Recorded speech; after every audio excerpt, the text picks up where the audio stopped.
مدعا تیرا اگر دنیا میں ہے تعلیم دین، ترک دنیا قوم کو اپنا نہ سکھلانا کہیں،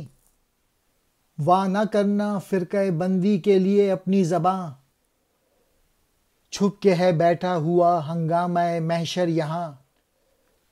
وصل کے اسباب پیدا ہوں تیری تحریر سے، دیکھ کوئی دل نہ دکھ جائے تیری تقریر سے، محفل نو میں پرانی داستانوں کو نہ چھیڑ، رنگ پر جو آپ نہ آئیں ان افسانوں کو نہ چھیڑ۔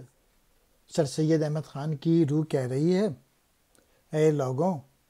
اگر دنیا میں تمہارا مقصد تعلیم پھیلانا ہے تو خدا را اپنی قوم کو رہبانیت کی طرف نہیں لے کے جاؤ،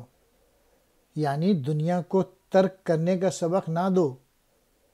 سب سے اہم بات یہ ہے کہ فرقہ بندی کی حمایت میں کبھی اپنی زبان نہ کھولنا۔ اور آج دیکھیں، ابھی کوئی سندھی کہہ رہا ہے، کوئی پنجابی، کوئی پٹھان، کوئی مہاجر، یہ سب ایک قسم کی لعنت ہے جو ملک و ملت تباہی کا سبب بن سکتی ہے۔ اس کے برعکس تمہاری ہر تحریر اور تقریر سے اتحاد، اتفاق نمایاں ہونا چاہیے، اور نہ ہی کوئی ایسی گفتگو کرنا جو دوسروں کو دل دکھانے کا سبب بن جائے۔